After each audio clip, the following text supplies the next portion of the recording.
জননেতা vice chairman পদে পাচ্ছে, লাইট মার্কার পদে পাচ্ছে জননেতা এম রেভলিউশন ভাই আমাদের মধ্যে কথা বলবেন। আসসালামু আলাইকুম।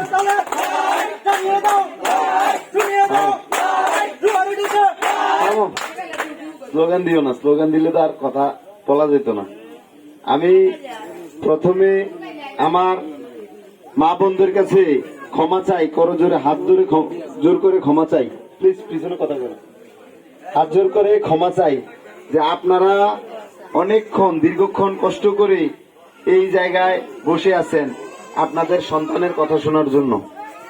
আমি আজকের এই অনুষ্ঠানের যিনি আয়োজক আমাদের সুমিয়াপা মেম্বার সাহেব, ওনাকে ধন্যবাদ জানাই যে ছোট ভাইয়ের মতো করে ছোট ভাই হিসেবে আপনাদের সামনে এই আইসা কিছু কথা বলার সুযোগ তৈরি হয়েছে।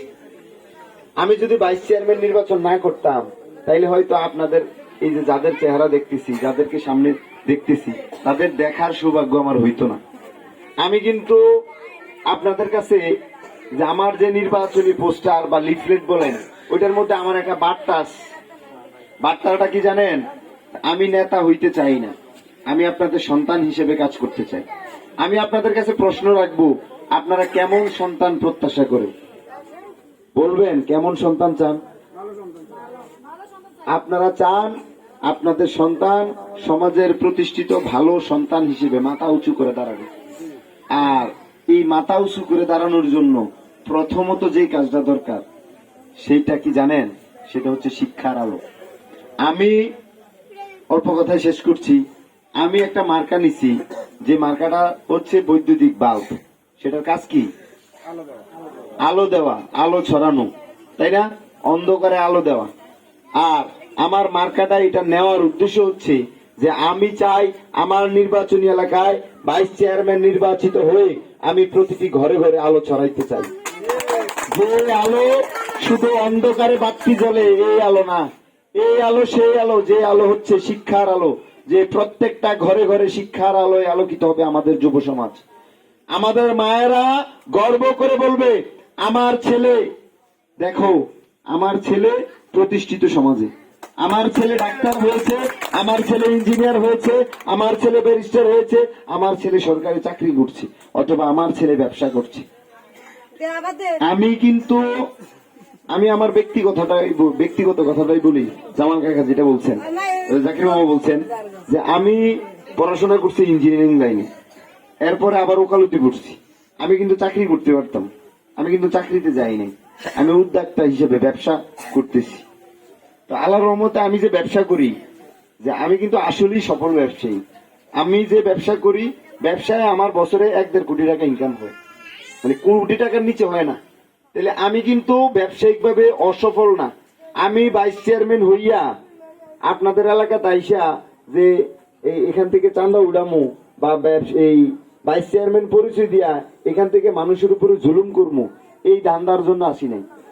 আমি আসছি, আমি কেন শিক্ষার আলো ছড়াইতে চাই? আমি কিন্তু অলরেডি শিক্ষা ব্যবস্থার সাথেই জড়িত। আমি দেখলাম যে আমাদের অঞ্চলের মানুষ সরকারের যে সুযোগটাই জানে না। আপনারা কি জানেন যে আমাদের মেয়েদেরকে সরকার যে পড়াশোনা করায় ফ্রিতে, উপবৃত্তি দেয়? জানেন এই বিষয়টা? জানেন না। এই কারণে আমরা আমাদের মেয়েদেরকে পড়াশোনা না করাইয়া নন মেট্রিক থাকা অবস্থায় বিয়ে দিয়ে দেই বিদেশি দেখে। এরপরে কি হয়? আমাদের নেতারা এসে একটা ফায়দা নেয়। কেমন ফায়দা নেয়? আমাদের অধিকাংশ এলাকায় দেখতে পাইতেছি যে এখন ডিভোর্সের মতো ঘটনা ঘটতেছে। এগুলা কেন হচ্ছে? যে আমরা অপরিপক্ক অবস্থায় আমাদের মেয়েদেরকে বিয়ে দিয়ে দিতেছি। আর আমাদের এই এলাকা সীমান্তবর্তী এলাকা হওয়ার কারণে আমাদের একটা বর্ডার অঞ্চল আছে। আমাদের যুব সমাজ বেকার থাকার কারণে, পড়াশোনা না থাকার কারণে আমাদের যুব সমাজ মাদকে ধাবিত হচ্ছে, অথবা মাদক ব্যবসায়ের সাথে ধাবিত হচ্ছে, যার কারণে কেউ কিন্তু আমরা ভালো থাকতে পারতেছি না। তা আমি যদি আমাদের অঞ্চলে শুধু শিক্ষা ব্যবস্থাটা নিয়ে কাজ করি, তাইলে আমার মনে হয় কোনো ঘরে আর কেউ বেকার থাকবে না, কোনো ঘরে আর অভাব থাকবে না, কোনো ঘরে আর দাসত্ব থাকবে না। আপনারা আমার কথা মনে বুঝতে পারেননি। আমি আপনাদেরকে আরেকটা পরিচয় দিই। আমার কিন্তু একটা নার্সিং ইনস্টিটিউট আছে, যেখান থেকে পাশ করলে যে কোনো মেয়ের পাশ করার পরে সরকারি চাকরি হবে শতভাগ নিশ্চিত। তো এইরকম শিক্ষা ব্যবস্থা আপনার যারা প্রার্থী আছে আপনি দেখেন কার আছে। আমার কিন্তু একটা নার্সিং ইনস্টিটিউট প্লাস একটা মেডিকেল অ্যাসিস্ট্যান্ট প্রতিষ্ঠান আছে, যেখান থেকে আমরা আমাদের যুব সমাজকে শিক্ষা ব্যবস্থায় এগিয়ে নিতে কাজ করি। আমি কুমিল্লা মেডিকেল কলেজের পাশে যেহেতু আমার অফিস, এখানে থাকার কারণে আমি দেখি যে মানুষের চিকিৎসা ব্যবস্থা নিয়ে কতটা আর্তনাদ। এখানে আমার মা মেডিকেল কলেজে চাকরি করে, আমার মামা মেডিকেল কলেজে চাকরি করে, যার কারণে এই অঞ্চলের অধিকাংশ মানুষই কিন্তু মেডিকেলে শরণাপন্ন হইতে হয় এবং আমরা যতটুকু পারি মানুষকে সহযোগিতা করার চেষ্টা করি। কিন্তু এই সহযোগিতার পরিবেশটা থাকে একদম নগণ্য, যেহেতু আমার কাছে কোনো দায়িত্ব নেই, ঠিক না? কিন্তু আমি আপনাদেরকে অনুরোধ করব, আপনারা আমাকে প্রার্থী হিসেবে না মনে করবেন, আপনার এলাকার সন্তান, ঘরের সন্তান মনে করে আপনারা আমাকে আগামী 21 তারিখ বৈদ্যুতিক বাল্ব মার্কায়, আমার লাইট মার্কায় শুধু প্রত্যেকে একটা একটা মার্কা, একটা একটা ভোট ভিক্ষা দেন। শুধু একটা ভোট ভিক্ষা দিয়া দেখেন যে আমি আপনাদেরকে সন্তান হিসেবে সেবা দিতে পারি কিনা। এই আমি যদি আগামী 5 বছর আপনাদেরকে সন্তান হিসেবে সেবা দিতে না পারি, আপনারা এরপর আর আমাকে জায়গা দিয়েন না, ঘরে জায়গা দিয়েন না, সন্তান হিসেবে পরিচয় দিয়েন না। আমি আপনাদেরকে আগামী 21 তারিখ একটা ভোট ভিক্ষা চাই বৈদ্যুতিক বাল্ব মার্কায়, লাইট মার্কায়। এবং আপনারা কষ্ট করে যারা আসছেন, বসছেন, এখানে আমার কথা শুনছেন, আপনাদেরকে কৃতজ্ঞতা জানানোর ভাষা নাই। আপনাদের কাছে আমি অনুরোধ করব, এই লালবাগ কেন্দ্রে আমার মায়েদের ভোট আছে প্রায় 2,500। আপনারা এখানে উপস্থিত আছেন প্রায় 1-150 মতো। আমি অনুরোধ করব, আপনারা প্রত্যেকেই মনে করবেন আপনার ঘরের সন্তান প্রার্থী, আপনার সন্তান প্রার্থী। আমার মা বোনেরা যারা বিশেষ করে আজকে এখানে উপস্থিত হইতে পারেন নাই এবং যারা আমার প্রতি বিরক্ত হয়ে এখান থেকে চলে গেছেন আমার দেরি দেখে, তাদের কাছ থেকে আমার একটা বার্তা পৌঁছাইবেন যে আমি আপনাদের কাছে ক্ষমা চাই যে আপনারা কষ্ট করে আসছেন, আমি আসার দেরি হওয়ার কারণে চলে গেছেন। এবং যারা আসে নাই তাদের কাছে আমি একটা বার্তা জানাই যে তাদেরকে অনুরোধ করে বলবেন আগামী 21 তারিখ তাদের ভোটটা যেন নষ্ট না করে তার সন্তানকে 21 তারিখ বৈদ্যুতিক বাল্ব মার্কায় ভোট দিয়ে এই এলাকার মানুষের জন্য কাজ করার সুযোগ তৈরি করে দেয়। আমি আপনাদেরকে আরেকটি কথা জানাইতে চাই, আপনারা কিন্তু এবার একটা সুযোগ পাইছেন যে আপনাদের এলাকায় ঘরের সন্তানকে নেতৃত্বে তৈরি করার জন্য, নেতৃত্ব দেওয়ার জন্য আপনারা আমাকে ভোটটা না, এই পূর্বাঞ্চলের মাটিকে ভোট দিবেন।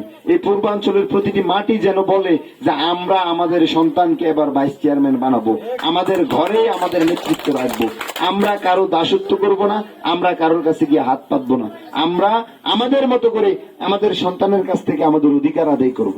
যদি নিজের অধিকারটা আপনি অন্যের কাছে দিয়ে দেন, তাইলে আপনি আপনার স্বাচ্ছন্দ্য বোধকে হরণ করলেন। আমি আপনাদেরকে অনুরোধ করব, আমার যারা বাবারা আছে আজকে এখানে উপস্থিত, আমি তাদেরকে অনুরোধ করব, আপনারা কারো কথায়, কারো নগদ টাকায় কারোর প্রতি ধাবিত হবেন না, কারোর কথায় বিভ্রান্ত হবেন না। আপনারা যাচাই করেন আপনাদের সন্তান অন্যান্য প্রার্থী থেকে বেশি যোগ্য কিনা। যোগ্যতা সম্পন্ন যদি না হয়ে থাকে আপনারা আপনার সন্তানকে সাপোর্ট করেন না। আর আমার যারা যুবক ভাইরা আছে, যারা ইয়াং তরুণ আছে, আমি তরুণ ভাইদেরকে অনুরোধ করব, তোমরা আমার মা বোনদেরকে ঘরে ঘরে গিয়ে আমার বার্তাটা পৌঁছাও যে আমি তাদের ঘরের সন্তান হিসেবে কাজ করতে চাই। আমার একার পক্ষে প্রতিটি ঘরে ঘরে আলো ছড়ানো সম্ভব নয়। আমার সাথে যদি আমার যুবক ভাইয়েরা থাকে, আমার বন্ধুরা থাকে, আমার যে উচ্ছ্বাস, তারুণ্যের উচ্ছ্বাস দিয়ে আমি এই যুব সমাজকে, এই এলাকার কে উন্নয়ন করতে পারবো এবং এই এলাকায় আলো ছড়াইতে পারবো। আমি একটা ইতিহাস তৈরি করতে চাই যে তারুণ্য চাইলেই একটি সমাজের উন্নয়ন করতে পারে, তারুণ্য চাইলেই একটা সমাজকে পরিবর্তন করতে পারে। আপনাদের সবাইকে অসংখ্য ধন্যবাদ এবং কৃতজ্ঞতা জানাই। আগামী 21 তারিখ বৈদ্যুতিক বাল্ব মার্কায় ভোট চেয়ে, আমার মার্কাটা চিনছেন সবাই? বলেন তো মার্কাটা কি? লাইট মার্কা। এটা কোন লাইট? হ্যাঁ, এই যে ঘরের লাইট, আপনার ঘরে যে লাইট আলো দেয় সেটাই নাকি বৈদ্যুতিক বাল্ব। আমরা এটাকে আবার বাজারে গিয়ে কি বলি? Energy bulb. এটা এনার্জি বাল্ব দেন। কিন্তু মার্কাটা মুখে মুখে না বলতে পারলেও যে যেভাবে বলেন, মার্কাটা কিন্তু সবাই মনে রাখবেন, এই যে বৈদ্যুতিক বাল্ব, ঠিক আছে? আর আপনাদের কাছে আমার অনুরোধ, ভোট দিবেন কয়টা? একজনে কয়টা ভোট দিবেন? 3টা ভোট দিবেন। তো আমি যেহেতু আপনাদের সন্তান হিসেবে আপনাদের কাছে আসছি, আপনাদের কাছে আমার অনুরোধ করজোর করে হাত জোর করে অনুরোধ করি, আপনারা 3টা ব্যালট হাতে পাইয়া প্রথমে আমার এই বৈদ্যুতিক বাল্ব মার্কাটাই সিল দিবেন, তারপরে বাকি 2টাতে সিল দিবেন। এই কাজটা আপনারা করবেন তো? এটা আমার সাথে আপনারা ওয়াদা করেন যে আমি আমার ঘরের সন্তানকে প্রথমে বৈদ্যুতিক বাল্ব মার্কায় ভোট দিব। আর আমি আপনাদের কাছে আরেকটা প্রতিশ্রুতি দেই, আপনারা আমাকে নির্বাচিত করবেন, নির্বাচিত করে আপনি আপনার ঘরে আইসা জানান দিবেন যে এইবার আমি আমার সন্তানকে ভাইস চেয়ারম্যান বানাইছি। আর নির্বাচনের পরে আপনারা যারা এখানে কষ্ট করে বসছেন, আপনাদের প্রত্যেকের ঘরে ঘরে আমি আইসা দেখা করতে চাই এবং প্রত্যেকের ঘর সম্পর্কে, প্রত্যেকের পরিবার সম্পর্কে আমি জানতে চাই এবং প্রত্যেকের পরিবারকে নিয়ে কাজ করতে চাই। এই প্রত্যাশা করে আমি আমার বক্তব্য শেষ করলাম। জয় বাংলা।